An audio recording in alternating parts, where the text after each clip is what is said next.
착한 우리 며느리. 네가 제일 효녀인 거 이 어미가 다 안다. 그러니까 네 서방 동생들 좀 봐서 돈은 양보하는 게 어떻겠니? 15년이었다. 나는 이 집에서 15년 동안 파출부였고 간병인이었으며 감정 쓰레기통이었다. 시어머니가 뇌졸중으로 쓰러져 입원했을 때 나는 3달 동안 밤낮으로 병상을 지켰다. 하지만 어머니는 퇴원하던 날 둘째 며느리의 손을 꼭 잡고 말했다. 역시 우리 둘째가 제일 효부다. 시아버지가 돌아가셨을 때 장례 절차부터 뒷수습까지 도맡아 한 건 나였다. 하지만 어머니는 친척들 앞에서 셋째 며느리를 치켜 세웠다. 막내가 눈치가 빠르고 싹싹해서 일 처리를 참 잘해. 그리고 5억 원의 유산을 분배하던 날 어머니는 내게 이렇게 말했다. 수연아, 너는 맏며느리로서 내 제사를 모시고 늙은 나를 건사하는 게 내 몫이다. 그러니 돈 욕심은 내지 마라. 그게 너한테 주는 재산이다. 나는 웃었다. 짐을 싸던 그날 밤에도 어머니는 내게 내일 아침 반찬이 뭐냐고 물었다. 지금 어머니는 요양병원 침대에 누워있다. 두 동서는 연락을 끊고 증발해버렸고 어머니는 내게 100여든 번째 전화를 걸어오고 있다. 나는 통화 버튼을 눌렀다. 누구십니까? 수화기 너머로 어머니의 처절한 울음소리가 들려왔다. 그리고 이 모든 것은 이제 막 시작되었을 뿐이다. 새벽 4시 13분. 나는 이 시간을 정확히 알고 있다. 전자레인지 위에 붙어있는 누렇게 변색된 전자시계의 숫자가 양파를 썰고 있는 내 손등 위로 희미한 빛을 던지고 있었기 때문이다. 나는 3시 45분에 일어났고 3시 47분에 알람을 진동으로 바꾸어 베개 밑에 깊숙이 찔러 넣었다. 정호를 깨우지 않기 위해서였다. 그는 잠꼬가 박지만 오직 알람 소리에만 예민하게 반응했다. 내가 침대에서 일어날 때 매트리스 스프링이 삐걱거리는 소리 따위에는 단 한 번도 반응한 적이 없었다. 사골 국물은 이미 6시간째 쏟아내서 끓고 있었다. 어제 저녁 10시쯤 나는 의정부 제1시장에서 사온 소다리뼈를 찬물에 담가 핏물을 뺐다. 버스를 타고 오는 동안 소뼈가 담긴 비닐봉지가 찢어졌는지 핏물이 캔버스 가방을 적시고 내 무릎 위 베이지색 면바지까지 붉게 물들였다. 옆자리에 앉은 승객이 곁눈질로 나를 힐끔거리더니 창가 쪽으로 몸을 슬그머니 피했다. 나는 아무 말도 하지 않았다. 의정부에서 강남까지 버스로 1시간 반. 나는 덜컹거리는 차 안에서 쪽잠을 자는 법을 진작에 터득했고 사람들의 그런 시선을 무시하는 법도 이미 배워버렸다. 물이 끓기 시작했다. 나는 가스불을 약하게 줄이고 국물 표면에 떠오른 회백색 거품을 국자로 걷어냈다. 어머니는 혈당이 높아서 기름진 걸 드시면 안 된다고 했다. 그래서 사골국은 기름을 3번 걷어내야 하고 뼈가 하얗게 물러질 때까지 고와 국물이 우유처럼 뽀얗게 우러나야 합격이었다. 인터넷에서 찾아보니 사골국과 혈당은 아무런 관계가 없다고 했다. 하지만 나는 그 말을 입 밖에 내지 않았다. 말해봤자 무엇이 달라지겠는가? 가스레인지 옆 타일벽에는 기름 얼룩 하나가 굳어있다. 3년 전 생선을 튀기다가 튄 자국이다. 철수세미로 수없이 문질렀다. 타일의 유약이 벗겨져 미세한 흠집이 생길 정도로 닦았지만 그 얼룩은 여전히 그 자리에 남아있었다. 마치 벽 안으로 파고든 것처럼. 냉장고 문에는 포스트잇이 덕지덕지 붙어있다. 분홍색 메모지는 어머니 금기 식품 리스트 다 이 두부 금지, 미나리 금지, 버섯 금지, 닭고기 금지. 노란색 메모지는 어머니 약 복용 시간표 다 아침 7시 공복에 혈압약, 식후 30분에 칼슘제, 점심 식사 후 소화효소제, 밤 9시에 수면제. 파란색 메모지는 어머니 선호 TV 채널이다. KBS 1 아침 뉴스, SBS 1일 드라마, MBC 주말 예능. 그리고 내가 한 번도 들어본 적 없는 홈쇼핑 채널 하나. 어머니는 빨간 원피스를 입은 쇼호스트가 냄비 세트를 파는 그 방송을 좋아하셨다. 물론 물건을 사는 일은 결코 없었지만 말이다. 가스레인지 앞에 서 있자니 허리에서 미세한 비명소리가 들려오는 것 같았다. 통증이라기보다는 뻐근하고 묵직한 느낌, 뼈와 뼈 사이의 윤활유가 말라버려 서로 긁히는 듯한 느낌이었다. 의사는 허리 디스크 전조 증상이라며 허리를 굽히거나 오래 서 있는 일을 피하라고 했다. 나는 보글보글 기포를 터뜨리며 끓고 있는 사골솥을 내려다보며 생각했다. 어떻게 피하란 말인가? 안방에서 뒤척이는 소리가 들렸다. 정호였다. 그는 꿈속에서 자세를 바꾼 모양이다.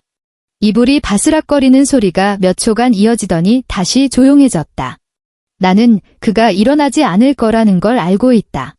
오늘은 토요일이고 그는 점심때까지 늘어지게 잘 자격이 있는 사람이니까.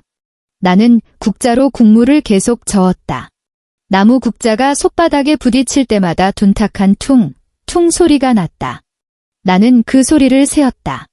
한 번, 두 번, 세 번 마치 내가 결혼 생활을 견뎌온 날들을 세는 것 같았다. 15년, 5478일, 13만 1472시간.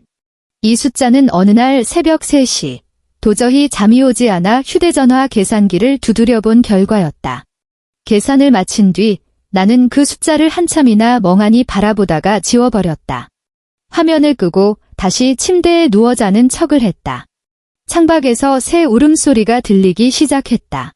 상쾌하고 맑은 지저귀이 아니었다. 까마귀였다. 의정부의 낡은 아파트 단지에는 까마귀가 많이 살았다. 녀석들은 쓰레기장 주변을 배회하며 먹이를 찾았고 울음소리는 마치 누군가를 비웃는 것처럼 들렸다. 언젠가 정호에게 까마귀가 너무 시끄러우니 어떻게 쫓아낼 방법이 없겠냐고 물은 적이 있다. 정호는 고개도 들지 않고 대답했다. 까마귀를 어떻게 쫓아? 내가 무슨 구청장이라도 되냐? 나는 더 이상 아무 말도 하지 않았다. 사골국이 완성되었을 때는 날이 희뿌옇게 밝아오고 있었다. 나는 국물을 보온통에 옮겨 담았다. 모두 4통이었다. 2통은 오늘 어머니 댁에 가져갈 것이고 나머지 2통은 냉장고에 넣어둘 비상용이었다. 이 보온통은 결혼 3년 차 때 산 것인데 뚜껑에 고무 패킹이 낡아서 꽉 잠그려면 온 힘을 다해 비틀어야 했다. 손가락 관절이 눌려 하얗게 자국이 남았다. 손을 씻고 손톱솔로 손가락 하나하나를 꼼꼼히 문질렀다. 손톱 밑에는 생강채와 다진 팥찌꺼기가 끼어 있었고 아무리 씻어내도 비릿한 냄새가 희미하게 맴돌았다. 이 냄새는 하루 종일 나를 따라다닐 것이다.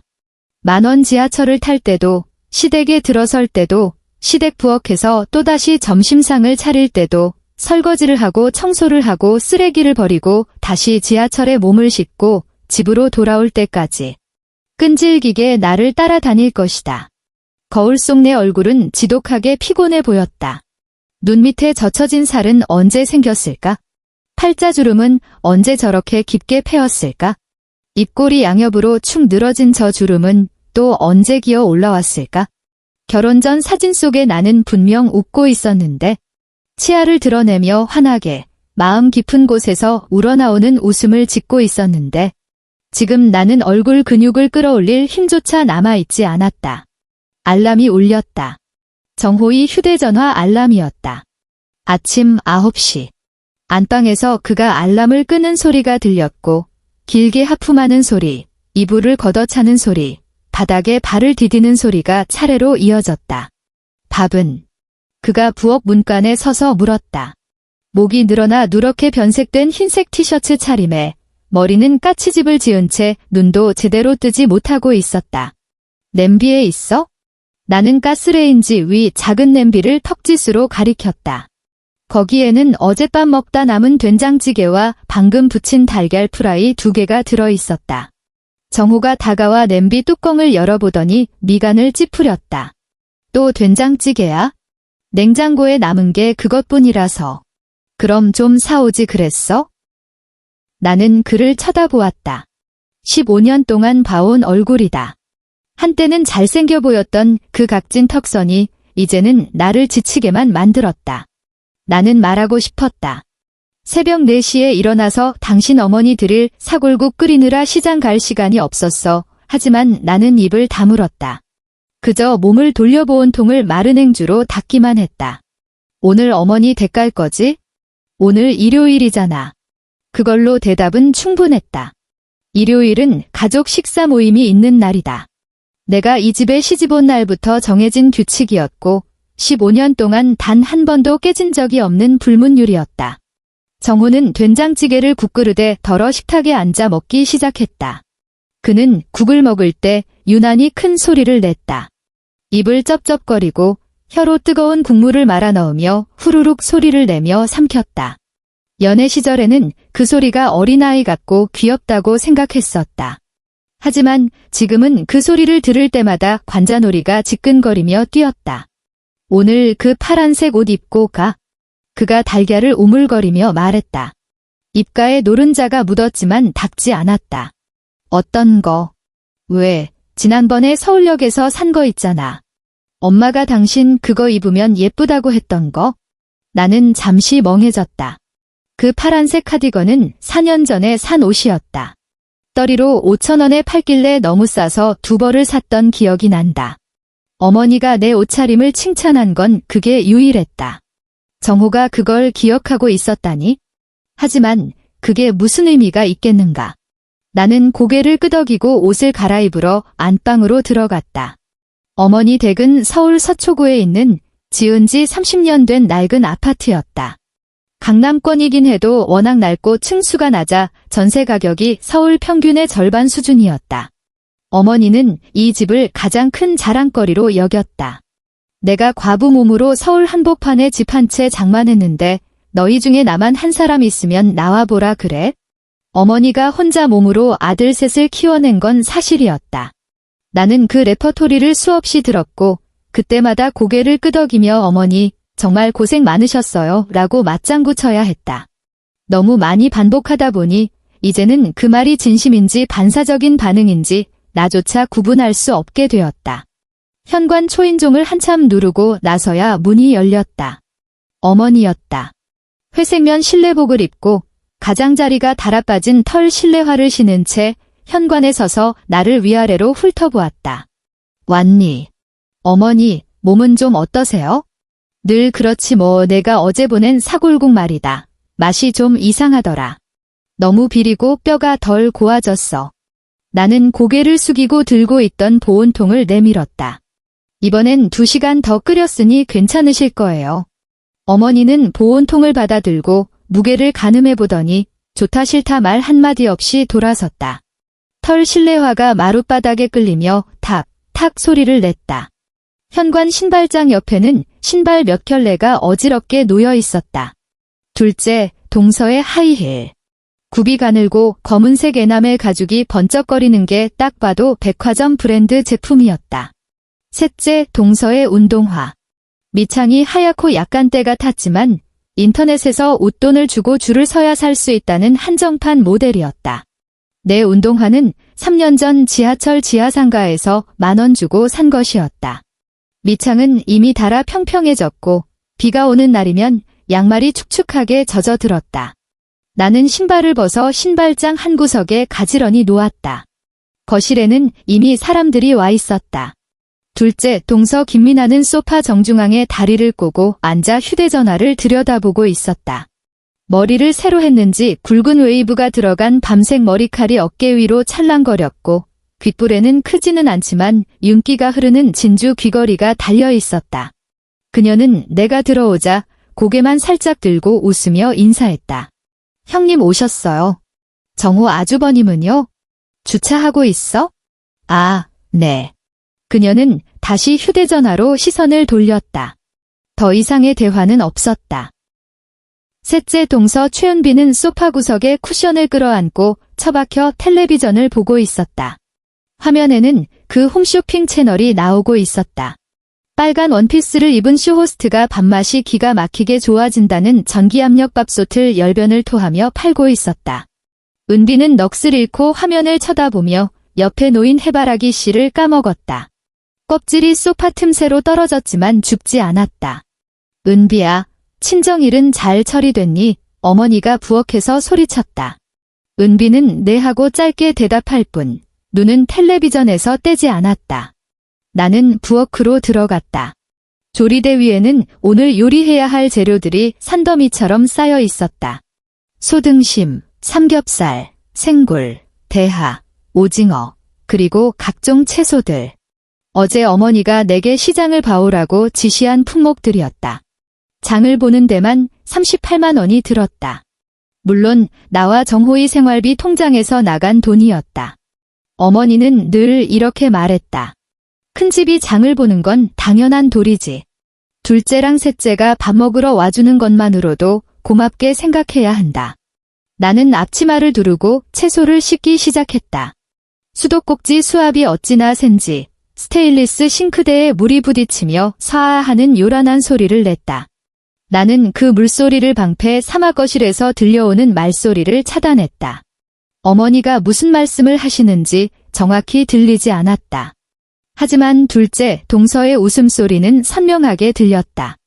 아주 맑고 경쾌한 드라마에 나오는 사랑받는 며느리들이나 낼 법한 그런 웃음소리였다. 이어서 어머니의 목소리가 들렸다. 민하야, 너희 둘째는 언제 가질 거니? 재혁이가 벌써 5살인데 동생이 있어야지. 어머님도 참, 미국에서 애 낳는 게 얼마나 비싼지 아세요? 하나 낳는 것만 해도 파산할 지경이라니까요. 파산은 무슨? 집안의 대가 끊기면 안 되지. 알았어요. 어머님 조금만 더 기다려주세요. 저희 돈 좀 모으고요. 나는 씻은 상추를 채반에 받쳐놓고 소고기를 썰기 시작했다. 칼날이 고기의 결을 따라 쓱 지나갈 때마다 붉은 핏물이 도마 위로 배어나왔다. 나는 칼질 횟수를 세었다. 하나, 둘, 셋, 넷 시간을 잘게 써는 기분이었다. 형님, 저기 저거 좀 줘요. 거실에서 미나의 목소리가 날아왔다. 나는 칼질을 멈추고 앞치마에 물기 젖은 손을 닦았다. 뭐? 아니 저거 있잖아요. 물. 부엌에 물 있는데. 부엌 수돗물 말고 냉장고에 있는 그 탄산수요. 나는 썰다 만 소고기를 내려다보다가 거실 쪽을 쳐다보았다. 미나는 여전히 소파에 다리를 꼬고 앉아 휴대전화만 보고 있었다. 시선은 내 쪽으로 향하지도 않았다. 냉장고 문을 열어 수입 탄산수를 찾았다. 지난주 장을 볼 때 3병에 9,000원을 주고 산 것이다. 어머니가 둘째 며느리는 꼭 이걸 마신다고 해서 샀다. 나는 탄산수를 들고 가 민하에게 건넸다. 그녀는 휴대전화에서 눈을 떼지 않은 채 한 손으로 병을 받아 들었다. 고마워요, 형님. 나는 몸을 돌려 부엌으로 향했다. 다시 칼을 잡으려는데 민하가 또 불렀다. 형님, 잠깐만요. 또 왜? 이거 뚜껑이 너무 꽉 잠겨서 안 열려요. 좀 따주세요. 나는 칼을 내려놓고 다시 거실로 갔다. 탄산수 병을 받아 뚜껑을 힘껏 비틀었다. 치익하는 소리와 함께 탄산이 솟구쳐 올라 내 손등에 튀었다. 아, 땡큐. 미나는 병을 받아 들고 고개를 젖혀 한 모금 마시더니 미간을 살짝 찌푸렸다. 탄산이 좀 빠졌네. 다음엔 제조일자 최근 걸로 사세요. 나는 대꾸하지 않고 돌아섰다. 소고기 손질이 끝나고 삼겹살을 썰 차례였다. 칼날이 비계와 살코기 사이를 파고들었다. 기름기가 햇빛을 받아 번들거렸다. 고기를 접시에 가지런히 담고 생굴을 손질하기 시작했다. 생굴 껍데기는 단단해서 전용 칼이 있어야 했지만 내게는 과도밖에 없었다. 칼끝을 껍데기 틈새로 밀어넣고 힘껏 비틀자 탁 소리를 내며 껍질이 벌어졌다. 그 과정에서 칼날이 굴 껍데기를 긁으며 칠판 긁는 소리를 냈다. 탱글탱글한 굴을 파내어 찬물에 헹궜다. 손가락이 얼음물에 잠기자 감각이 무뎌지기 시작했다. 수연아.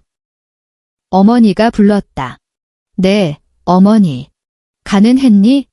아직 볶지도 않았어요. 소금 적게 넣어라. 나 혈압 높은 거 알지? 네, 알아요.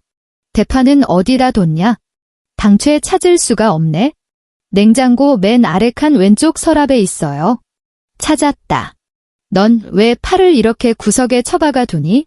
꺼내기 불편하게. 다음엔 잘 보이는데 둘게요. 나는 묵묵히 굴을 씻었다. 물은 뼛속까지 시렸다. 냉장고 모터가 웅 하고 돌아가는 소리가 들렸다. 마치 거대한 모기 한 마리가 부엌 구석에 웅크리고 있는 것 같았다. 나는 이 소리를 수년째 들어왔다. 가끔 꿈속에서도 들렸다. 꿈속에 나는 여전히 이 부엌에 서서 고기를 썰고 채소를 씻고 볶고 밥을 펐다. 냉장고는 웅웅거리고 수도꼭지는 사아 쏟아지는데 내 발바닥은 바닥에 본드로 붙인 듯 떨어지지 않아 도망칠 수가 없었다. 생골 손질을 마치고 대하를 다듬을 차례였다. 가위로 새우 수염을 자르고 이쑤시개로 등 쪽 내장을 하나하나 빼냈다. 인내심이 필요한 작업이었다. 새우 30마리를 다듬는 동안 날카로운 껍질에 찔려 손가락 끝에 피가 맺혔다. 나는 손가락을 입에 물었다. 비릿한 쇠맛이 났다. 밥 다 됐냐? 거실에서 정호의 목소리가 들렸다. 드디어 주차를 하고 들어온 모양이다. 벽시계를 보니 11시 45분이었다. 거의 다 됐어? 거의 다라니. 언제? 엄마 배고프시다잖아. 15분만 기다려. 15분은 너무 길어. 엄마 저 혈당 온단 말이야. 나는 대답 대신 가스불을 가장 세게 올렸다. 프라이팬에 기름이 달아올라 지글지글 소리를 냈다. 재워둔 소고기를 쏟아붓고 주걱으로 빠르게 볶았다. 매캐한 연기가 피어올라 눈을 찔렀다. 환풍기 소리가 거실의 말소리를 삼켰다. 나는 요리를 하며 귀를 기울였지만 드문드문 단어들만 들려왔다. 미국, 집값, 애들, 학비. 미나가 미국 생활비 비싸다는 하소연을 시작한 것이다. 그녀가 올 때마다 하는 고정 레퍼토리였다. 어머니, 캘리포니아 렌트비가 얼마나 올랐는지 모르실 거예요. 방 2개짜리 아파트 월세가 $3,000예요. 우리 돈으로 400만 원이 넘어요. 아이고, 세상에. 그렇게나 비싸니 어머니가 혀를 찼다. 그럼요. 게다가 재혁이 유치원비만 해도 한 달에 $1,000가 넘어요. 미국에서 애 키우기 진짜 힘들다니까요. 그럼 한국으로 들어오지 그러냐? 한국이요? 서울 집값은 더 비싸잖아요. 들어와서 어디 살아요? 나는 다 볶은 소고기를 접시에 담고 두 번째 요리를 시작했다. 미나의 말이 머릿속을 맴돌았다. 월세 400만 원, 학비 130만 원 비싸다고 징징대는 소리. 나와 정호가 사는 이 아파트 대출금 상환액은 월 80만 원이다. 생활비, 어머니 용돈, 공과금, 통신비를 다 제하고 나면 남는 게 거의 없다. 내 옷장에 걸린 가장 비싼 외투는 5년 전에 산 7만 원짜리 패딩이다. 하지만 나는 어머니 앞에서 돈 없다는 소리를 한 번도 한 적이 없다. 내가 그런 말을 하면 어머니는 뻔한 대답을 할 테니까. 너희는 서울 변두리에 사는데 돈 들어갈 데가 뭐 있니? 미국 사는 둘째 내가 진짜 힘들지. 세 번째 요리가 완성되었다. 접시를 식탁으로 나르고 다시 부엌으로 돌아와 네 번째, 다섯 번째, 여섯 번째 요리를 쳐냈다. 형님. 또 미나였다. 왜?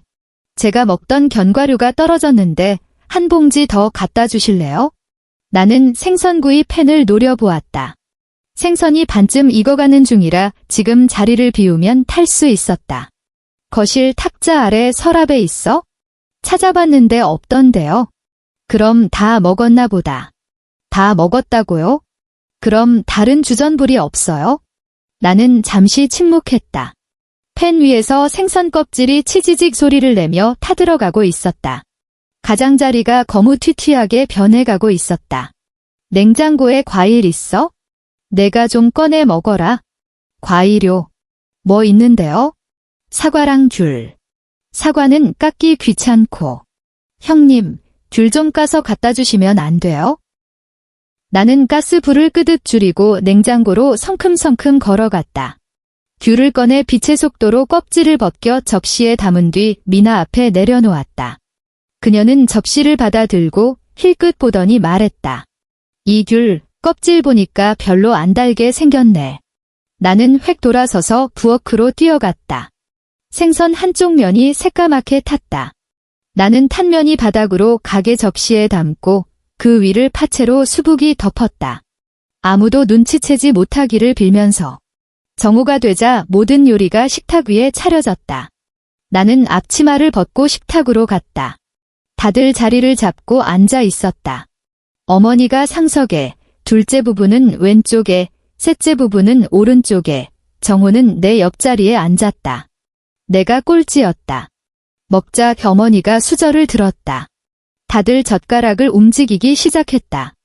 나는 내가 볶은 소고기를 한 점 집어 입에 넣었다. 짰다. 아까 정신없이 요리하다가 소금을 2번 넣은 것 같았다. 고기가 왜 이렇게 짜냐? 어머니가 미간을 찌푸리며 물었다. 죄송해요. 다음엔 신경 쓸게요. 너는 살림한 지가 몇 년인데 아직도 이렇게 덤벙대니? 제 잘못이에요. 미나가 젓가락으로 생선을 뒤적거리더니 탄 부분을 기어이 찾아냈다. 어머, 형님. 생선 다 태우셨네. 심장이 철렁 내려앉았다. 아까 불이 좀 샜나 봐. 형님, 요리하실 때 딴 생각하셨어요? 탄 음식을 어떻게 어른상에 올려요? 나는 고개를 푹 숙였다. 입이 10개라도 할 말이 없었다. 됐어. 그만해. 밥이나 먹자. 정호가 끼어들었다. 탄 부분 안 먹으면 되지. 반찬이 이것만 있는 것도 아니고. 식탁 위에 잠시 정적이 흘렀다. 어머니가 시금치 나물을 집어 입에 넣고 우물거리더니 고개를 절레절레 흔들었다.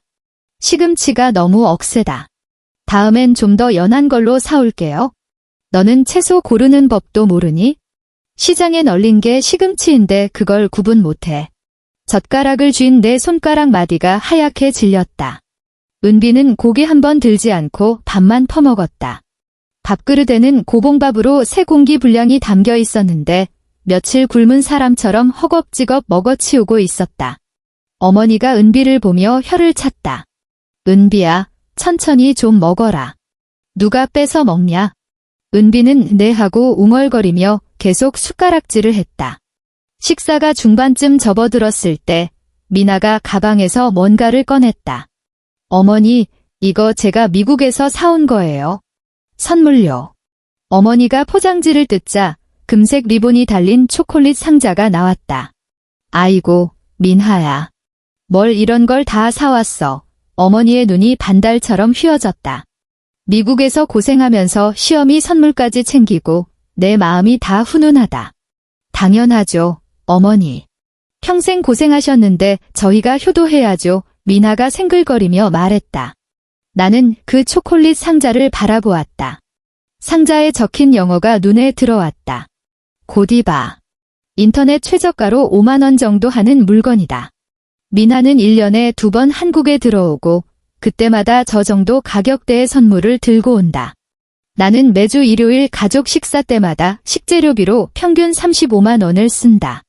1년 52주, 계산하면 1820만 원이다.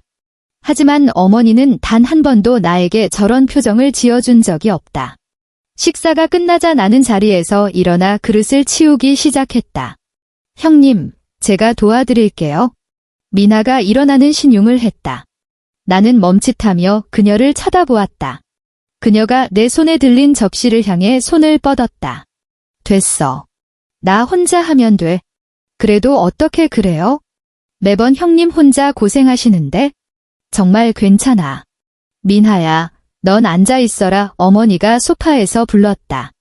오랜만에 왔는데 무슨 설거지냐? 수연이가 해. 쟤는 손에 익어서 금방 한다. 민하는 기다렸다는 듯 털썩 주저앉았다. 그럼 형님, 수고 좀 해주세요. 나는 그릇을 산더미처럼 쌓아들고 부엌으로 들어갔다. 수도꼭지를 틀었다. 물이 그릇에 부딪혀 튀어올랐다.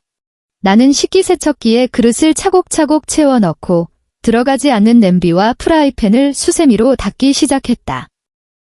무쇠 냄비는 무거웠고 바닥에 눌어붙은 양념은 잘 닦이지 않았다. 철수세미로 박박 문지르느라 손목이 시큰거렸다.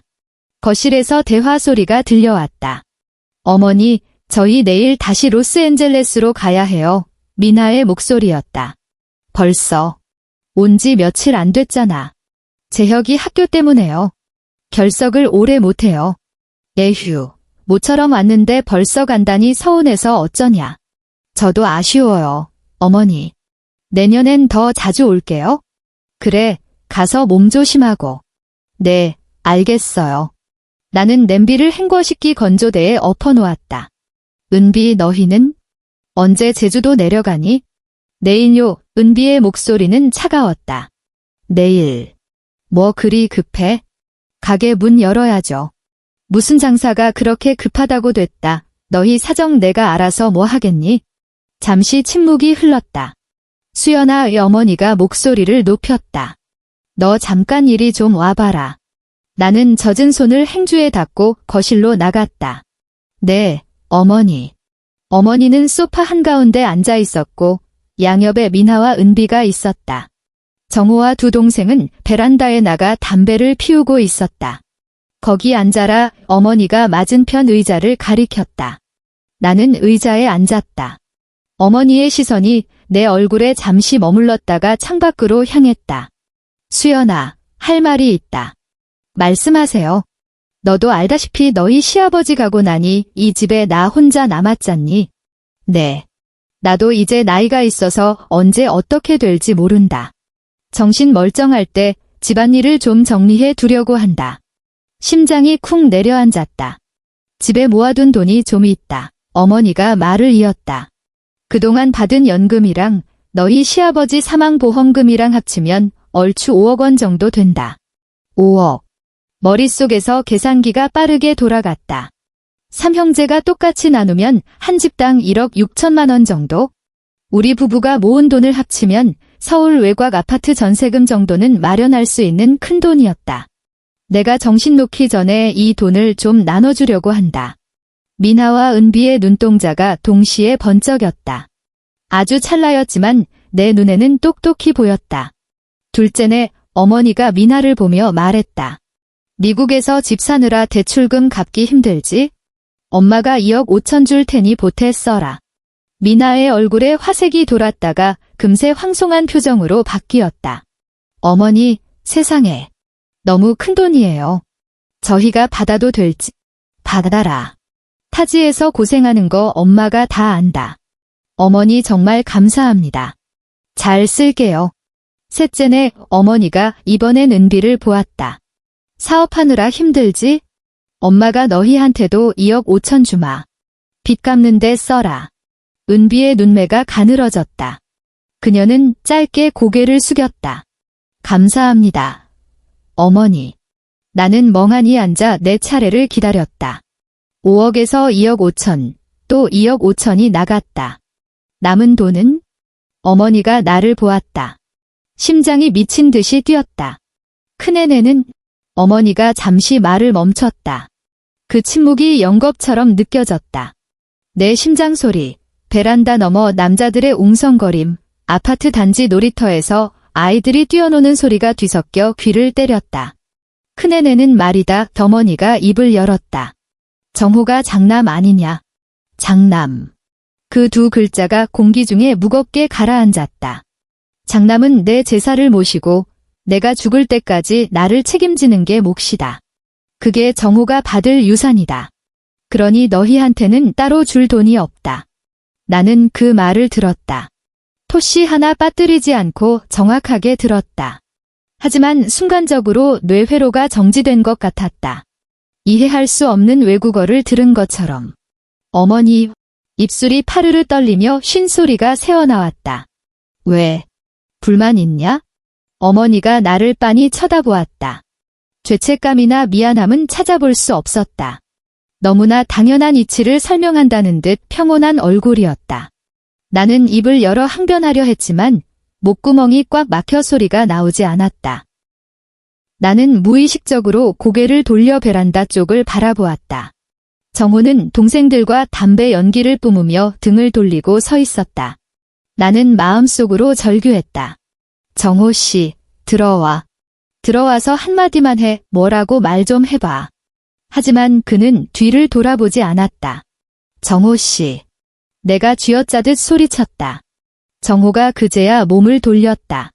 베란다 유리문 너머로 나를 힐끗 보더니 문을 열고 들어왔다. 왜 그래? 방금 어머니가 하신 말씀 들었어? 무슨 말씀? 재산 분배하는 거? 정호의 표정에는 아무런 변화가 없었다. 그는 어머니를 한번 쳐다보고는 시선을 바닥으로 떨구었다. 엄마 뜻이 그렇다면 따라야지. 그게 다였다. 그는 딱 그 한마디를 남기고 다시 베란다로 나가버렸다. 나는 의자에 앉은 채 몸이 바닥 없는 늪으로 꺼지는 기분을 느꼈다. 허우적거릴수록 더 깊이 빨려 들어가는 기분. 더 할 말 있냐? 어머니가 물었다. 나는 고개를 들어 어머니를 보았다. 그 얼굴에는 일말의 동요도 없었다. 없습니다. 내 입에서 나온 목소리가 낯설게 들렸다. 치맛자락을 움켜쥔 손에 힘이 들어가 손가락 마디가 하얗게 질렸다. 하지만 나는 자리를 박차고 일어나지 않았다. 밥상을 뒤엎지도 않았다. 그저 목석처럼 앉아 있었다. 어머니가 미나와 다른 화제로 수다를 떨기 시작하고 모두가 나에게서 시선을 거둘 때까지, 이 방 안의 누구도 더 이상 나를 신경 쓰지 않을 때까지 나는 조용히 일어나 부엌으로 돌아갔다. 남은 설거지를 해야 했다. 수도꼭지를 온수 쪽으로 끝까지 돌렸다. 펄펄 끓는 듯한 뜨거운 물이 손등 위로 쏟아졌다. 화상을 입을 것 같은 통증이 손끝에서 손목으로, 손목에서 가슴 한복판으로 번져나갔다. 나는 그릇을 닦으며 울었다. 하지만 소리는 내지 않았다. 죽어도 소리는 내지 않았다. 집에 돌아온 시간은 밤 8시였다. 정호는 오는 내내 꿀 먹은 벙어리였다. 그는 운전할 때 라디오 시사 프로그램을 듣는 버릇이 있었다. 진행자가 차분한 목소리로 정치 현안을 분석하고 청취자와 통화하는 내용이 흘러나왔다. 나는 조수석에 앉아 창밖으로 빠르게 스쳐 지나가는 가로등 불빛만 멍하니 응시했다. 머릿속이 하얗게 비어버린 것 같았다. 현관문을 열고 들어서자마자 정호는 서재로 들어가 문을 닫았다. 나는 현관에 서서 신발을 벗고 슬리퍼로 갈아 신은 뒤 안방으로 들어갔다. 침대 협탁 위 스탠드만 덩그러니 켜져 있었다. 나는 침대 모서리에 걸터 앉아 벽지에 묻은 작은 얼룩을 응시했다. 5억, 2억 5천, 0원. 이 세 개의 숫자가 룰렛처럼 머릿속에서 빙글빙글 돌았다. 멈추지 않는 회전목마 같았다. 얼마나 그렇게 앉아 있었는지 모른다. 정신을 차려보니 창밖은 이미 칠흑 같은 어둠에 잠겨 있었고 아파트 단지 가로등만이 노란빛을 힘겹게 뿜어내고 있었다. 나는 자리에서 일어나 서재로 향했다. 문틈으로 불빛이 새어나오고 있었다. 노크를 2번 했다. 대답이 없었다. 다시 2번 두드리자 안에서 정호의 짜증 섞인 목소리가 들렸다. 왜? 나 좀 들어가. 나는 문을 열었다. 정호는 책상 앞에 앉아 노트북으로 축구 중계를 보고 있었다. 그는 고개도 돌리지 않았다. 할 말 있어? 나는 그의 등 뒤로 다가가 섰다. 오늘 있었던 일, 나랑 얘기 좀 해야지. 무슨 얘기? 재산 분배 문제 말이야. 마우스를 움직이던 정호의 손가락이 멈칫했다. 하지만 시선은 여전히 모니터에 고정되어 있었다. 다 끝난 얘기잖아. 뭘 더 말해? 당신은 그게 공평하다고 생각해? 공평하고 자시고 할 게 뭐 있어? 엄마가 그렇다는데? 장남이 부모 모시는 건 우리 집안 전통이야. 전통, 내 목소리가 높아졌다. 무슨 놈의 전통? 당신네 집안에 언제부터 그런 전통이 있었는데? 목소리 좀 낮춰. 정호가 인상을 구기며 나를 돌아보았다. 내가 왜 낮춰야 해? 나는 그를 노려보았다. 정호 씨, 나한테 솔직히 말해봐. 내가 이 집에 시집와서 15년 동안 어떻게 살았는지 당신이 제일 잘 알잖아. 시아버지 중환자실에 계실 때 23일 동안 병원 의자에서 쪽잠 잔 게 누구야? 매주 일요일마다 당신 식구들 밥상 차린 게 누구야? 당신 어머니 혈당 때문에 새벽 4시에 일어나 사골 끓인 게 누구냐고. 그건 며느리로서 당연히 해야 할. 당연하다고. 내가 말을 잘랐다. 뭐가 당연해? 둘째네는 밥 한 번 한 적 없고 셋째네는 병원비 한 푼 낸 적 없는데 왜 나만 당연해야 해? 당신은 맏며느리잖아. 정호가 벌떡 일어났다. 맏며느리가 안 하면 누가 해? 그래서 맏며느리는 죽어라 일만 하고 아무것도 못 받는 게 당연해? 호구 취급받는 게 당연하냐고? 너 진짜 돈도 몰랐냐? 정호가 얼굴을 붉히며 소리쳤다. 사람이 어떻게 그렇게 돈만 밝혀? 내가 너를 잘못 봤다. 돈을 밝혀. 나는 헛웃음을 터뜨렸다. 15년이야. 내가 이 집구석에 쏟아부은 내 청춘이 15년이라고. 내 노동, 내 인내, 내 희생. 그게 다 돈으로 환산하면 얼마인지 알아? 당신은 그게 가치 없다고 생각해? 너는 결국 돈 얘기뿐이구나. 내가 돈만 아는 게 아니야? 당신 어머니가 돈으로 차별하니까 하는 소리야. 5억이 있으면 자식들한테 골고루 나눠줘야지. 왜 둘째랑 셋째한테만 주고 우리한테는 땡전 한 푼 안 주냐고. 어머니가 나를 며느리로, 가족으로 생각하기나 해? 정호는 입을 뻐끔거리더니 아무 말도 하지 못했다. 그의 침묵이 비수처럼 날아와 꽂혔다. 나는 그를 바라보다가 깊은 피로감을 느꼈다. 뼛속까지 스며드는 지독한 피로였다. 오늘 왜 나를 위해 한마디도 안 했어? 내 목소리가 가라앉았다. 단 한마디면 됐어. 당신 내 남편이잖아. 어머니 앞에서 수연이 고생했다. 우리도 좀 챙겨달라 그 말 한마디 하는 게 그렇게 어려웠어? 정우는 시선을 피하며 다시 모니터로 고개를 돌렸다. 이제 와서 따져봐야 뭐해? 엄마가 이미 다 정했는데. 당신은 시도조차 안 했잖아. 시도해봤자 소용없으니까 그렇지. 적어도 당신이 내 편이라는 건 보여줬어야지. 정우는 침묵했다. 그 침묵은 길었다. 위층에서 누군가 쿵쿵거리며 걷는 소리, 냉장고 모터가 다시 웅웅거리는 소리, 창밖으로 자동차가 지나가는 소리가 들릴 만큼 긴 시간이었다. 나도 정호가 마침내 입을 열었다.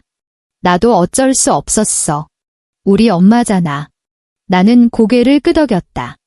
왜 끄덕였는지 모르겠다. 너무 지쳐서였을까? 아니면 이제야 모든 것이 명확해져서였을까? 나는 몸을 돌려 서재를 나왔다. 등 뒤에서 정호는 나를 부르지 않았다. 그날 밤 나는 거실 소파에서 잤다. 정호와 싸워서가 아니었다. 그저 그가 누워있는 침대에 함께 눕고 싶지 않았다. 기분이 묘했다. 15년을 함께 뒹굴었던 그 침대가 갑자기 낯선 타인의 잠자리처럼 느껴졌다. 매트리스의 감촉, 이불 냄새, 베개 높이까지 모든 것이 불편하고 역겨웠다. 소파는 좁았다. 몸을 뒤척이다가 바닥으로 떨어질 뻔했다. 나는 그 좁은 소파에 누워 냉장고가 웅웅거리는 소리를 들었다. 창밖으로 가끔 지나가는 자동차 소리를 들으며 머릿속으로는 그 숫자들을 굴렸다. 5억, 2억 5천, 2억 5천, 0원. 어머니가 했던 말이 귓가에서 끝없이 맴돌았다. 정우는 장남이니까 내 노후와 임종을 책임져야지. 그게 정우가 받을 유산이다. 노후와 임종. 이 단어들이 의미하는 게 무엇일까?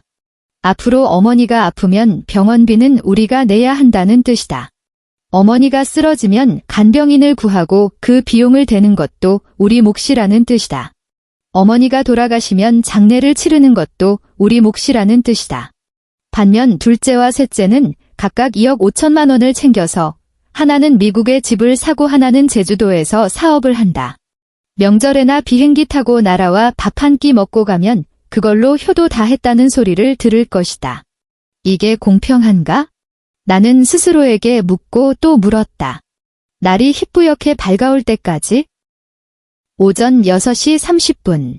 나는 소파에서 몸을 일으켰다. 몸이 뻣뻣하게 굳어 있었다. 등 쪽이 욱신거렸다. 목을 힘껏 돌리자 뼈마디에서 부두둑 하는 소리가 났다. 부엌 불은 꺼져 있었다. 나는 불을 켜지 않았다. 아침밥을 지으러 가지도 않았다. 그저 소파에 앉아 창밖이 서서히 밝아오는 것을 지켜보았다. 7시 정각, 안방에서 정호의 알람이 울렸다. 그가 부스스한 머리로 눈도 제대로 뜨지 못한 채 방에서 나왔다. 그는 거실에 앉아있는 나를 힐끗 보더니 아무 말 없이 욕실로 들어갔다. 몇 분 뒤 그가 옷을 차려입고 가방을 맨 채 나왔다. 다녀올게. 응. 그는 현관으로 가서 신발을 신고 문을 열고 나갔다. 현관문이 닫히며 철컥 소리가 났다. 나는 혼자 거실에 남았다. 창문을 통해 들어온 햇살이 마룻바닥에 네모난 빛 조각을 던졌다. 그 빛 조각은 아주 천천히 이동했다. 소파 발치에서 탁자 옆으로, 탁자 옆에서 거실장 앞으로. 나는 그 빛이 움직이는 것을 시체처럼 가만히 지켜보았다. 그때 휴대전화가 울렸다. 어머니였다. 액정에 뜬 어머니라는 세 글자가 갑자기 너무나 낯설게 느껴졌다. 나는 거절 버튼을 눌렀다. 2분 뒤 다시 전화벨이 울렸다. 또 어머니였다. 나는 다시 거절 버튼을 눌렀다. 세 번째 전화가 걸려왔을 때 나는 휴대전화를 무음으로 바꿔버렸다. 잠시 후 메시지가 도착했다. 어머니였다. 수연아, 오늘 사골국 잊었니? 빨리 가져오너라.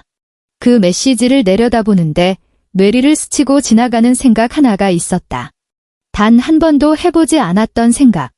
나는 휴대전화 메모장을 켜고 자판을 두드렸다. 어머니, 내일 아침은 안 합니다. 앞으로도 안 할 겁니다. 나는 그 문장을 3번이나 반복해서 읽었다. 그리고 나 자신조차 확신할 수 없는 어떤 순간에 전송 버튼을 눌렀다. 메시지가 전송되었다. 나는 액정을 뚫어져라 쳐다보았다. 심장이 미친 듯이 뛰었고 손가락이 미세하게 떨렸다. 3분 뒤 어머니에게서 전화가 왔다. 받지 않았다. 5분 뒤 정호에게서 전화가 왔다. 나는 1초간 망설이다가 통화 버튼을 눌렀다. 너 미쳤어? 정호의 목소리가 낮게 깔렸다. 사무실이라 동료들에게 들릴까 봐 숨죽인 목소리였다. 문자를 그따위로 보내? 내가 뭐라고 보냈는데? 몰라서 물어. 지금 뭐 하자는 거야? 우리 엄마 쓰러지게 하고 싶어? 나는 아무 말도 하지 않았다. 수연아, 내 말 들어. 너 흥분한 거 아는데 어제 일 때문에 감정적인 건 알겠는데 이러면 안 되지. 정호가 짐짓달래는 투로 말했다. 하나만 묻자에 내가 말을 끊었다. 뭐? 재산 나누던 날 왜 나를 위해 한마디도 안 했어? 수학이 넘어가 조용해졌다. 나는 기다렸다. 침묵은 길었다. 나도 정호가 마침내 입을 열었다. 당신도 뭐? 너 진짜 돈독 올랐냐? 나는 웃음을 터뜨렸다. 어제 그가 했던 말과 톳이 하나 다르지 않았다. 알았어, 내가 말했다. 무슨 뜻인지 잘 알겠어. 나는 전화를 끊었다. 그날 오후 나는 정호의 서재 문을 열었다. 15년 만에 처음으로 이 방을 자세히 들여다보았다. 책상 위에는 업무 관련 서류들이 쌓여 있었다. 서랍을 열어보니 봉투 몇 개가 나왔다. 나는 하나씩 열어보았다. 첫 번째 봉투는 은행 거래 명세서였다. 최근 한 달치 기록을 훑어보았다. 300만 원이라는 숫자가 눈에 들어왔다.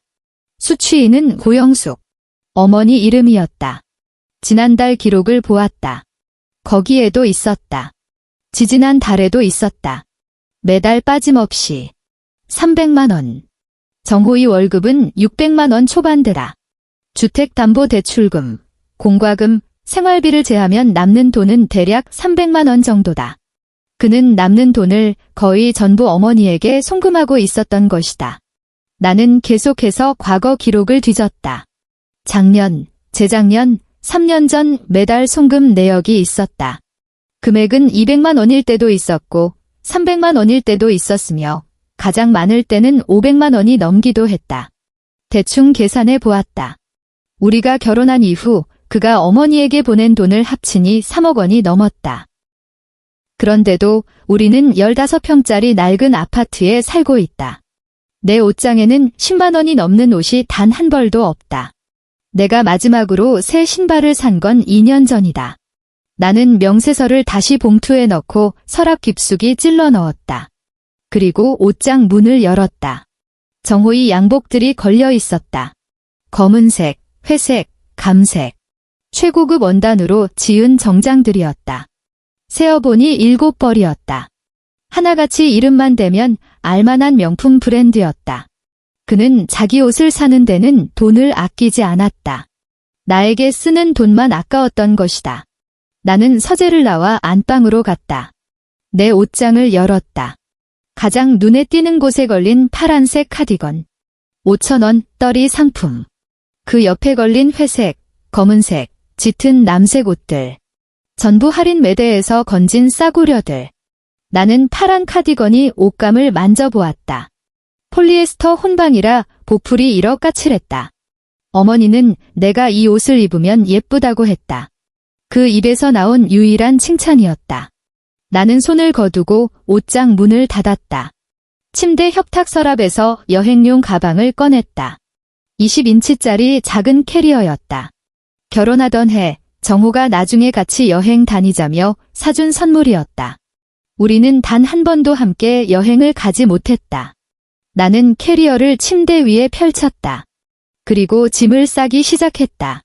갈아입을 옷 몇 벌, 칫솔, 수건, 신분증, 통장. 짐은 많지 않았다. 15년을 살았는데 이 집에서 온전히 내 것이라고 부를 수 있는 물건이 너무나 적다는 사실에 헛웃음이 나왔다. 가방 지퍼를 닫을 때 정호에게서 전화가 왔다. 받지 않았다. 또다시 전화가 왔다. 받지 않았다. 세 번째 전화가 울리더니 문자가 왔다. 뭐 하는 거야?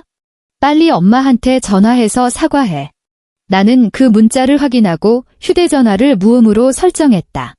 그리고 캐리어를 끌고 현관문을 나섰다. 서울 마포구의 고시원. 월세는 45만 원이었다. 방은 2평이 채 되지 않았다. 문을 열면 오른쪽에 좁은 침대가 있고 왼쪽에는 작은 책상, 벽 쪽에는 간이 옷장이 있었다. 화장실과 샤워실은 복도 끝에 있는 공용시설을 써야 했다. 주인 아주머니는 50대인 내 신분증을 보고 미간을 찌푸렸다. 이 나이의 고시원은 왜?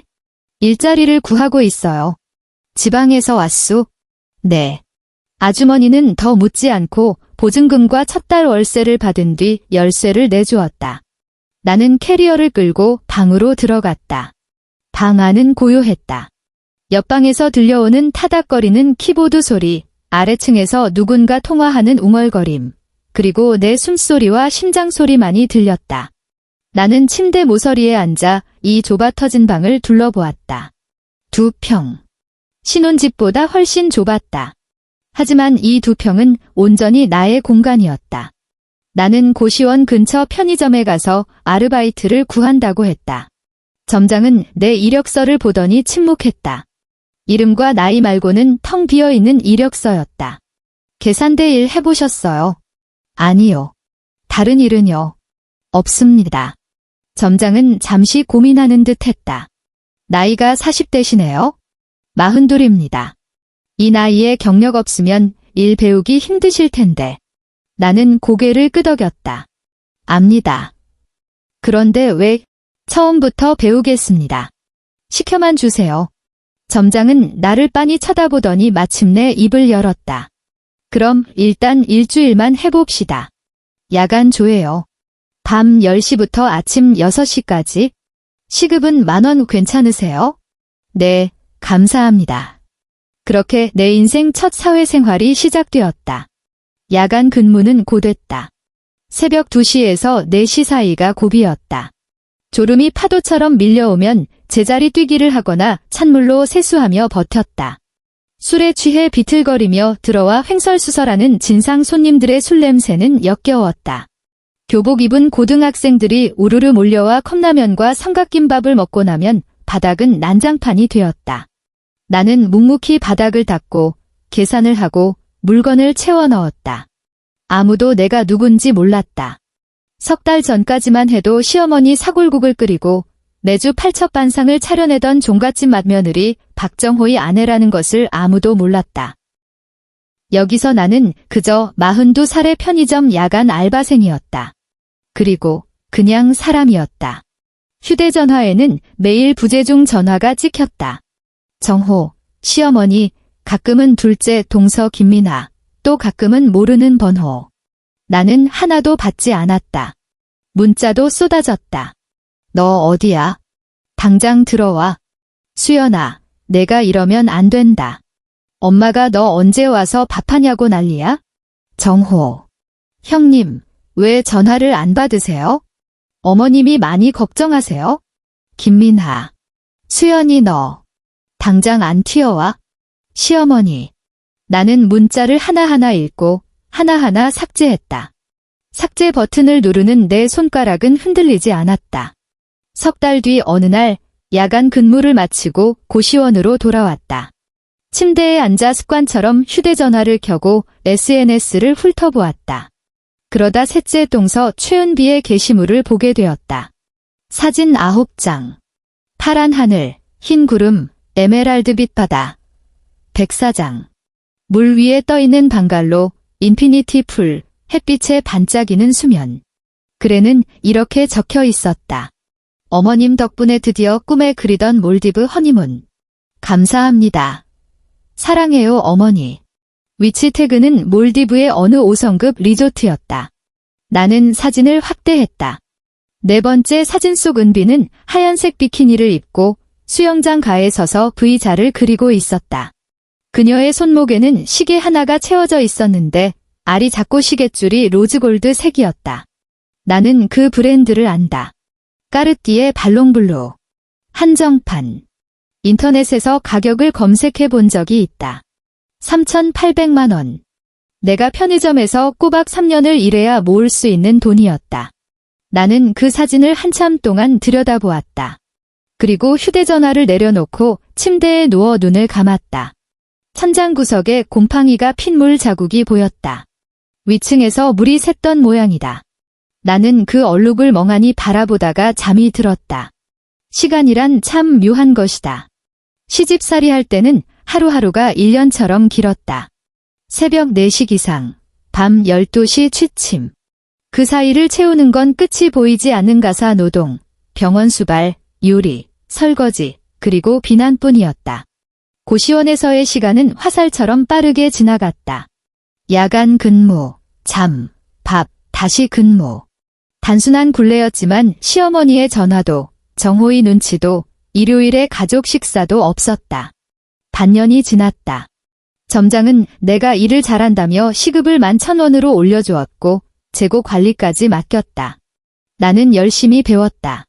퇴근 후에는 작은 수첩에 그날 가장 잘 팔린 물건을 적어두고 어떻게 진열하면 손님이 더 집어갈지 고민했다. 이런 사소한 일들이 내가 쓸모있는 사람이라고 느끼게 해주었다. 며느리로서의 쓸모가 아니라 인간으로서의 쓸모 말이다. 그러던 어느 날이었다. 진열대에서 컵라면을 정리하고 있는데 휴대전화가 울렸다. 모르는 번호였다. 잠시 망설이다 전화를 받았다. 여보세요? 강수연 씨 되십니까? 네, 맞는데요. 여기는 서울아산병원 응급실입니다. 시어머니 되시는 오영숙 환자분이 뇌졸중으로 실려오셨습니다. 상태가 위중하니 빨리 와주셔야겠습니다. 나는 멈칫했다.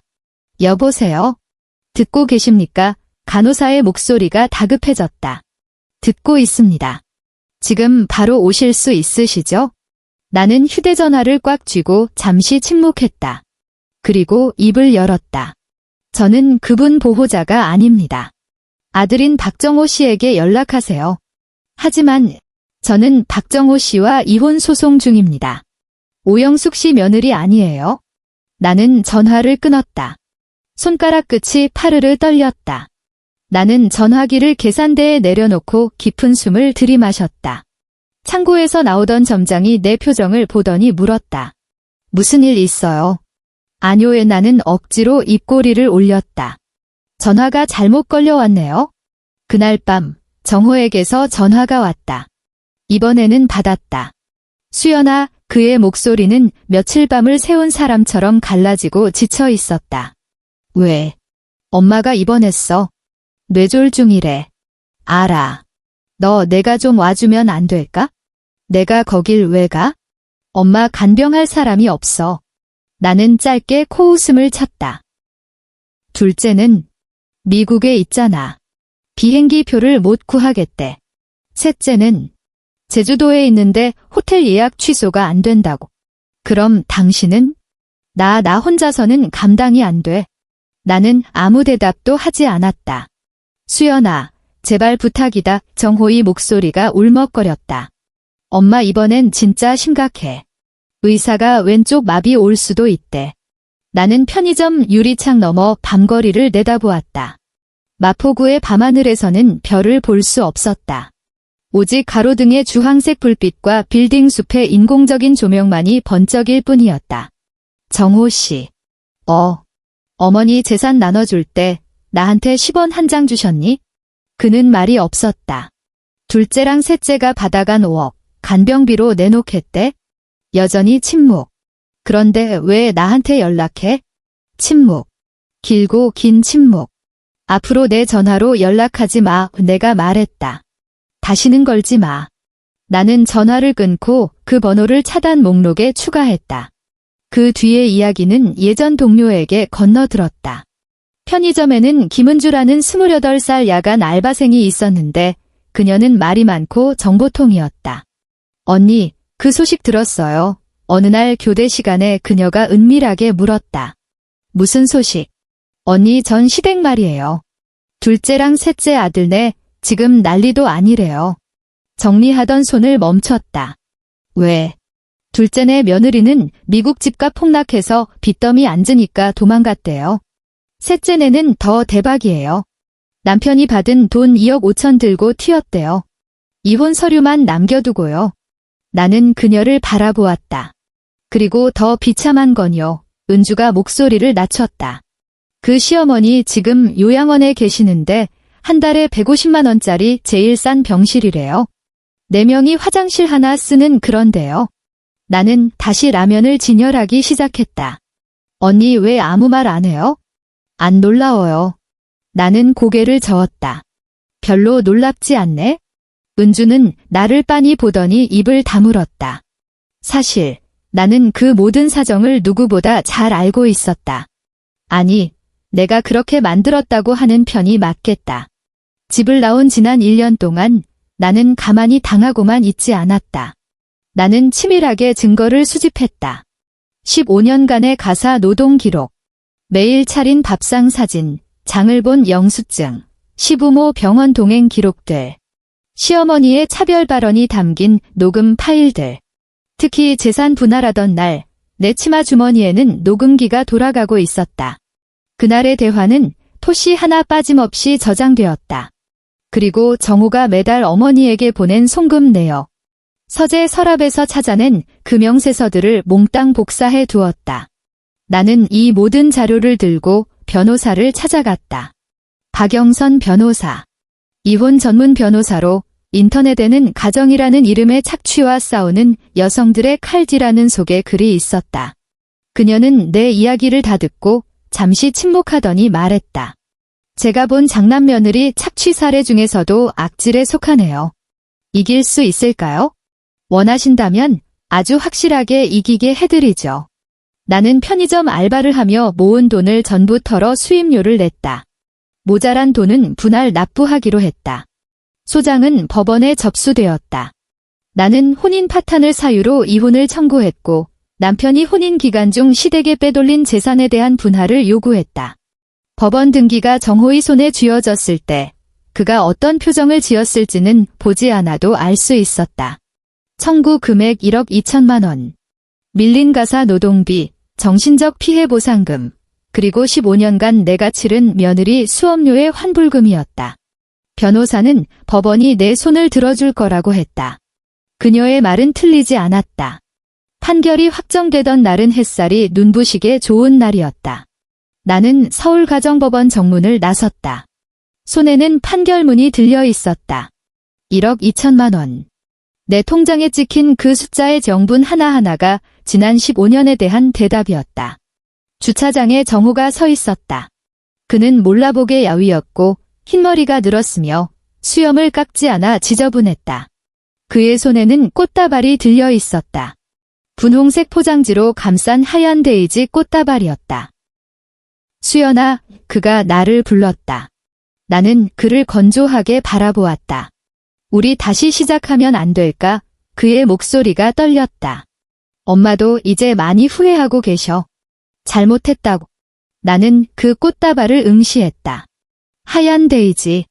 15년 전 결혼식 날 그가 내게 건넸던 부케는 붉은 장미였다. 햇살 아래서 환하게 웃으며 수연아, 평생 손에 물 안 묻히게 해줄게 라고 했던 그날의 정우가 떠올랐다. 그리고 15년 후. 그는 초라한 데이지를 들고 내 앞에 서서 구걸하고 있었다. 나는 꽃을 받지 않았다. 그를 스쳐 지나 택시 승강장으로 걸어갔다. 수연아, 그가 등 뒤에서 소리쳤다. 나는 택시 문을 열고 올라탔다. 홍대 입구로 가주세요. 택시가 출발했다. 백미러 속에서 정호가 꽃다발을 든 채 멍하니 서 있는 모습이 보였다. 그는 점점 작아지더니 이내 시야에서 사라졌다. 홍대 근처의 작은 골목 끝자락에 오랫동안 비어있던 가게가 하나 있었다. 유리창에는 김대문이 종이가 붙어 있었는데 처음 그곳을 지나갈 때 묘하게 마음이 끌렸다. 이제 그 가게는 내 것이 되었다. 이혼 위자료로 가게를 계약하고 인테리어를 했다. 벽은 따뜻한 크림색으로 칠하고 진열대는 원목으로 조명은 은은한 주광색으로 달았다. 가게 앞에는 흰 바탕에 검은 글씨로 깔끔하게 쓴 간판을 걸었다. 새벽 4시. 예전에 새벽 4시는 내가 홀로 부엌에서 사골 핏물을 빼던 시간이었다. 비릿한 고기 냄새, 차가운 타일 바닥, 칠흑 같은 어둠, 그리고 뼛속까지 스미는 외로움의 시간이었다. 이제 새벽 4시는 내가 밀가루 반죽을 하는 시간이다. 고소한 버터 냄새, 부드러운 밀가루의 감촉, 오븐의 온기, 그리고 서서히 밝아오는 희망의 시간이다. 가장 큰 차이는 이제 내가 만드는 모든 것이 오로지 나를 위한 것이라는 점이다. 크루아상, 데니쉬 페이스트리, 시나몬 롤, 블루베리 머핀, 슈크림. 유튜브를 보며 독학했고 수없이 태워먹고 실패했지만 결국 내 손에 맞는 레시피를 찾아냈다. 개업 첫날, 손님은 3명이었다. 일주일 뒤에는 하루 10명 정도가 왔다. 한 달이 지나자 단골 손님이 생기기 시작했다. 그중 한 명은 근처 회사에 다니는 남자로 매일 아침 8시에 들러 크루아상 2개와 아메리카노를 사갔다. 사장님, 여기 크루아상이 서울에서 제일 맛있어요. 어느 날 그가 말했다. 나는 웃으며 대답했다. 감사합니다. 예전에 제빵 하셨어요? 아니요, 전업주부였습니다. 그는 아하고 짧게 감탄하더니 더 묻지 않았다. 사실 전업주부라는 말은 정확하지 않다. 더 정확한 표현은 무급 파출부, 종신형 간병인, 감정노동자, 샌드백일 것이다. 하지만 그건 전생의 일이다. 지금 나는 베이커리 새벽 4시의 사장이다. 강수연이다. 그저 강수연일 뿐이다. 은비가 찾아온 건 내가 진열대를 닫고 있을 때였다. 손님이 없는 한가한 오후였다. 유리창을 통해 들어온 햇살이 바닥에 마른 목골 무늬를 그리고 있었다. 딸랑 풍경 소리가 났다. 고개를 드니 문가에 한 여자가 서 있었다. 피골이 상접할 정도로 마른 몸, 퀭한 눈, 보풀이 인 회색 코트. 그녀는 들어오지도 못하고 문가에 서서 손가락을 꼼지락거리고 있었다. 나는 그녀를 알아보았다. 최은비. 셋째 동서. 몰디브의 에메랄드빛 바다를 배경으로 3,800만 원짜리 시계를 자랑하던 그 여자. 지금 그녀는 내 가게 문 앞에 서서 영양실조 걸린 사람처럼 파리한 입술을 달싹이고 있었다. 형님, 그녀의 목소리는 갈라져 있었다. 아니, 수연 언니. 나는 행주를 내려놓고 그녀를 빤히 쳐다보았다. 저 여기서 일 좀 시켜주시면 안 될까요? 그녀가 기어들어가는 목소리로 말했다. 저 갈 데가 없어서요. 나는 대답하지 않았다. 그 인간이 돈을 다 들고 튀었어요. 그녀가 고개를 떨구었다. 2억 5천, 10원 한 장 안 남기고 다 가져갔어요. 일본으로 간다고, 찾지 말라고. 그녀의 눈에서 눈물이 뚝뚝 떨어져 내 깨끗한 바닥을 적셨다. 나는 그 눈물 자국을 바라보았다. 그리고 다시 고개를 숙여 진열대를 닫기 시작했다. 여기 사람 안 구합니다. 내가 말했다. 언니, 제발요. 다음 손님. 나는 고개도 들지 않았다. 은비가 멍하니 서 있는 기척이 느껴졌다. 뭔가 더 말하려는 듯 입을 벙긋거렸지만 결국 아무 말도 하지 못했다. 딸랑. 그녀가 나가는 소리가 들렸다. 나는 계속해서 유리 진열대를 닦았다. 얼룩 하나 남지 않도록 뽀드득 소리가 날 때까지 힘주어 닦았다. 가게 안은 다시 고요해졌다. 햇살은 여전히 바닥에 평화로운 무늬를 그리고 있었다. 나는 고개를 들어 문 쪽을 보았다. 아무도 없었다. 나는 행주를 빨아 널고 주방으로 들어갔다. 내일 아침에 쓸 반죽을 준비해야 했다. 밀가루, 물, 이스트, 소금, 설탕. 이 단순한 재료들이 내 손끝에서 섞이고 치대져 매끄러운 덩어리가 되어간다. 아주 단순한 과정. 마치 다시 시작하는 인생처럼. 요양원에서 온 등기 우편은 내가 크루아상에 달걀물을 바르고 있을 때 도착했다. 우체부가 내민 기기에 서명을 하고 하얀 봉투를 받았다. 앞치마에 손을 닦고 봉투를 뜯었다. 보호자 강수연 귀하. 본원 환자 오영숙님께서 2024년 12월 3일 새벽 3시 27분 급성 심정지로 별세하셨음을 알려드립니다. 7일 이내에 방문하시어 장례 절차를 논의해 주시기 바랍니다. 요양원장 드림. 나는 편지지를 한참 동안 내려다보았다. 오영숙. 나의 전 시어머니. 15년 동안 점원이라고 불렀던 여자. 그녀가 죽었다. 새벽 3시 27분. 내가 일어나 반죽을 준비하기 30분 전. 나는 편지지를 다시 접어 봉투에 넣고 계산대 옆에 두었다. 그리고 하던 일을 계속했다. 크루아상 표면에 달걀물을 고르게 펴 발랐다. 너무 두껍지도 얇지도 않게. 그래야 구웠을 때 황금빛으로 예쁘게 윤기가 돈다. 수십 번의 실패 끝에 터득한 요령이었다. 오븐을 200도로 예열하고 반죽을 넣었다. 타이머를 맞추고 계산대 뒤 의자에 앉았다. 가게 안은 햇살로 가득했다. 나는 봉투를 다시 집어들었다. 그리고 구석에 있는 문서 파쇄기로 걸어갔다. 웅. 기계가 종이를 삼키는 소리가 났다.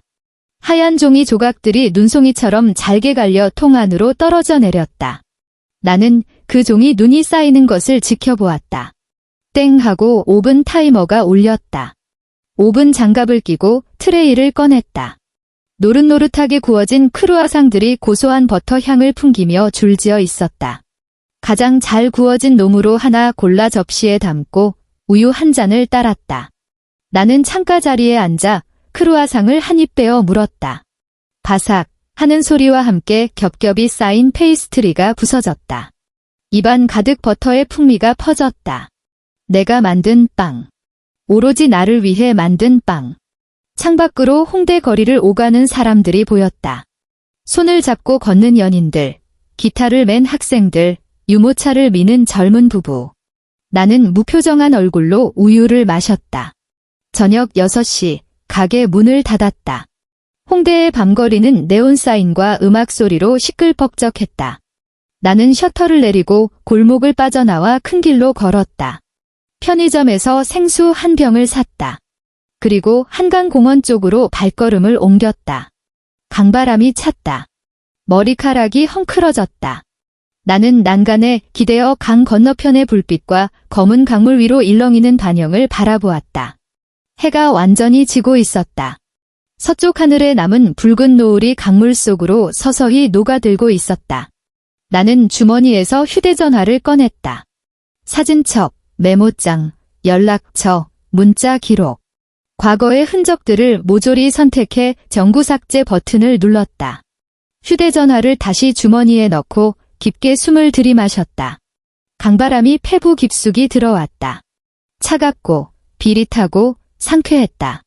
나는 저무는 노을을 향해 입을 열었다. 누구십니까? 그 말을 내뱉는 순간 입가에 희미한 미소가 번졌다. 그것은 지난 15년에 대한 나의 마지막 작별 인사였다.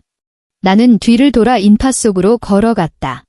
등 뒤에는 어둠에 잠기는 한강이, 백여든 통의 부재중 전화 같은 물결이 출렁이고 있었지만 나는 돌아보지 않았다. 나는 그저 앞을 보고 걸었다. 홍대의 밤거리 속으로, 서울의 인파 속으로, 강수연이라는 여자의 인생 속으로. 그렇게 나는 사라졌다. 가게를 연 지 석 달쯤 지났을 때 편지 한 통이 왔다. 요양원 등기가 아니었다. 일반 우편이었다. 발신인 박정호.